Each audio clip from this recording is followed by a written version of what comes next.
The U.S. economy shrank by 3.5% last year, the worst year for growth since World War II. What will building back the U.S. look like? And in particular, how will young people and the future of our workforce be impacted? And I think that also builds on a theme of the migration we've seen out of cities.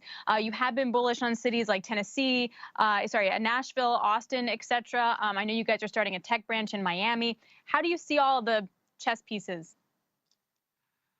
Well, I do think lots of things will go back to the way they were. I do think many of us are going to go back to offices. I think about our company today.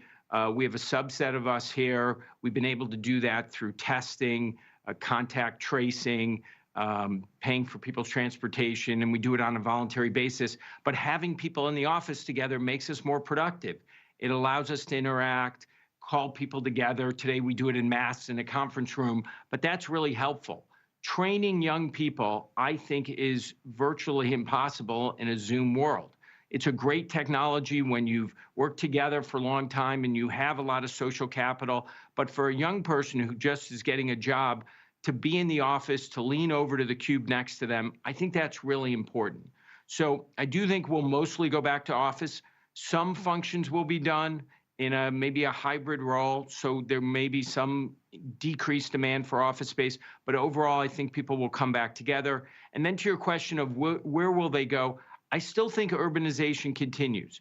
I think the big cities will recover. New York City is going to come back. I know its demise is talked about quite a bit, but this city is going to come back. There's so much energy here. I think about my daughters leaving college with their friends. They're all at home. They want to rent apartments and start their lives. They want to come to New York City.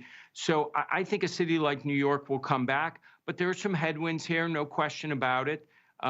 Issues around the cost of living, taxes. People have now experienced living in places like Austin or Miami.